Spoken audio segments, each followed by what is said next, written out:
Some people are going to hear this name and just go, eh.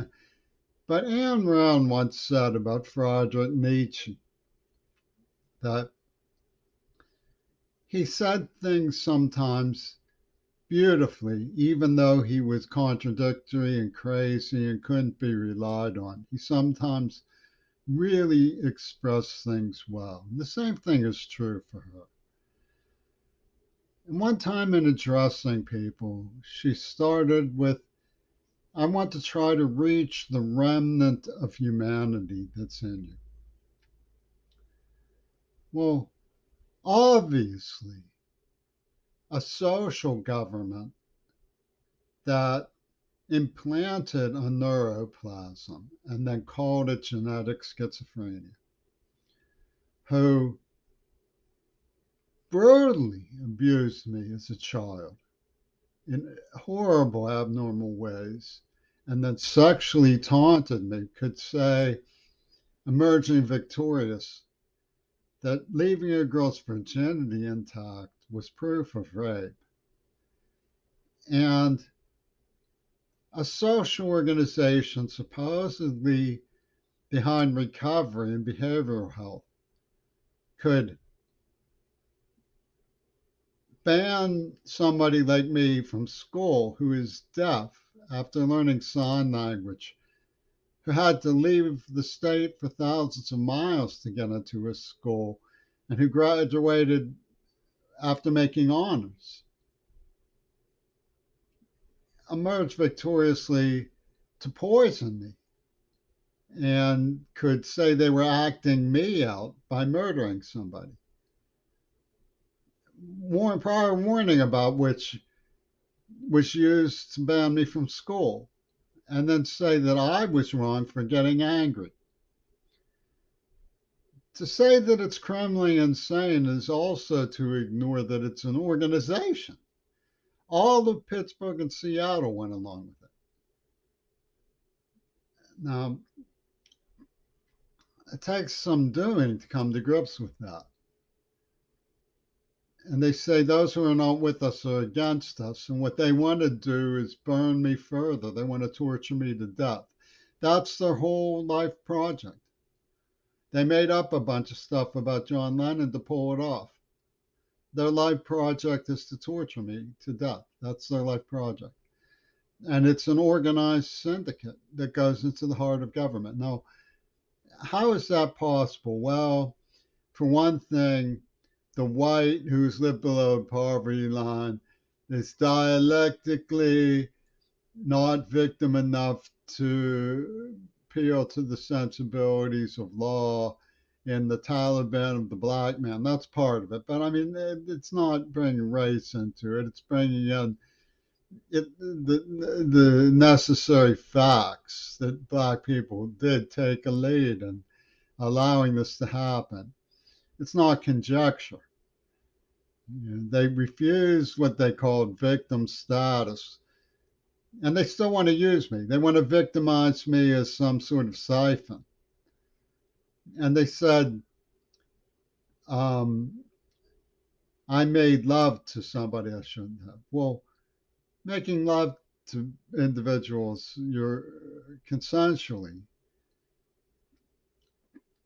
doesn't always fall into the pattern of some sort of war game, as this one does with the facts concerning um,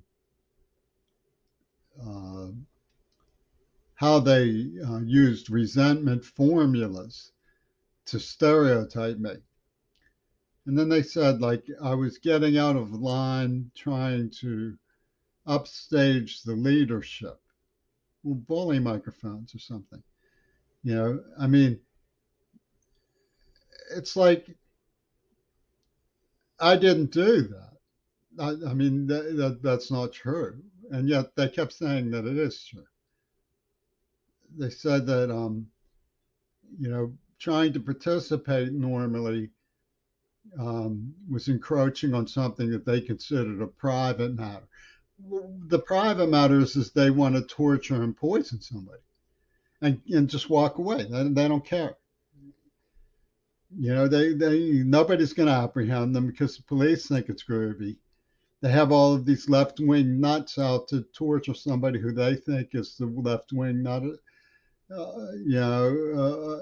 odd man out.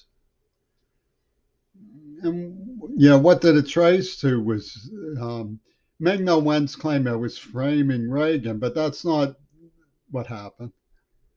She was framing me as framing Reagan. I mean, I now am very suspicious that Reagan was party to all of this. And this evidence has turned up that he was. But she was, making libels up about me. That's a pure libel. The record shows that I tried to reason with the Reagan administration, proves it. And she was working with John Schulman to put me places I hadn't been, doing things I hadn't done. And it just got steamrolled. It got carried away. Everybody got off on it. And Seattle has this ridiculous idea that, like, I'm eternal. I'm 61 years old and they've given me erectile dysfunction, for God's sakes. I mean, my life's, cycles are battered. I'm deaf. I'm losing my eyesight now from diabetes that they caused and won't let me go to school. And they expect me to just accept that they're stupid enough to say, you have to let us pull this off. We have to let us torture you to death because that's our life project. And they want to use Greta to enforce that, I guess. If you truly love Greta, you'll go along with this gimmick that they're selling. I don't blame Greta for any of it. I'm not that ridiculous. I think it was beautiful of her to allow an old man to fall in love with her and to say so publicly and write poetry serenading her. What's wrong with that? I mean, you could make it into some cock and bull behavioral and call it all creepy to your heart's content. But I haven't said anything creepy about her. I said things where I thought were sweet. I read those poems, I'd read them in public if it wasn't for the fact that anytime I say anything good about anybody, people come gunning for them. They killed Circe Kennedy, they raped Jeannie, and they called this a lobby. What kind of lobby is it? The Green Party is left wing, pro Midori gay people. It's UW Dialectical. They're a squawk box for Hollywood. They talk from both sides. They own the script. Okay, your job is to say this. Your job is to say that. You say this. You say that, and we'll collect and pass the hat. Say, wasn't that interesting, everybody? Wasn't that entertaining, everybody? Don't expect me to show up in Seattle for any particular reason that has anything to do with any of you because I'm out. If you want to stalk me and abuse me and torture me and kill me and do all that kind of shit, you can, come do it here where I don't have to come seeking you to do that to me. I mean, you must be out of your mind to think that a person should just never say anything about it. Obviously I'm going to say something about it. It's my life. I was taught to be a writer. I was taught to be an artist. I was taught to express myself. And you think I'm just going to swallow the fact that you're going along with mayhem and calling that a constituency that's going to save the world? Gee, that's neat. I don't think it's going to save anybody. The only thing that's going to save people is education, law enforcement, and abolition of fossil fuel industries. Listening to Greg, reading Vanessa Nakate's book, reading Mahatma Gandhi, reading Martin Luther King. These are the things that are going to save the world, if anything does. Accepting the fact that Russia has territorial sovereignty over their own people. What are you doing to Russia now? Going crazy over people because they're Asian? I mean, what the hell? I have not lived the happiest life in the world. That's true, but I've never lived above the poverty line. I would love to be rich before I lost my eyesight. I know the legal system doesn't work. The legal system worked, I'd walk in and say, this is what they did to me, and I'd be compensated. But they would say, oh, he's robbing a bank if I even found a penny. And it was all set up to do this. And you expect me, respect is out of the question. It's not even a consideration. So don't come to me and say I don't respect you. It's not even a consideration. You hit me from behind when I was a child. Boom, it was like being shot. You call it an implant, genetic schizophrenia, an implant, a neurological implant. You want respect? It doesn't make any sense. The more you play that it makes sense, the more convinced I am that you can't possibly be deemed worthy of respect. And the root of this is Louis Lapham, another white man, a crazy white man from New York, a real hatter, claimed that because I didn't know what the hell these PhDs were up to when I was 9, that I'm therefore guilty of what they did.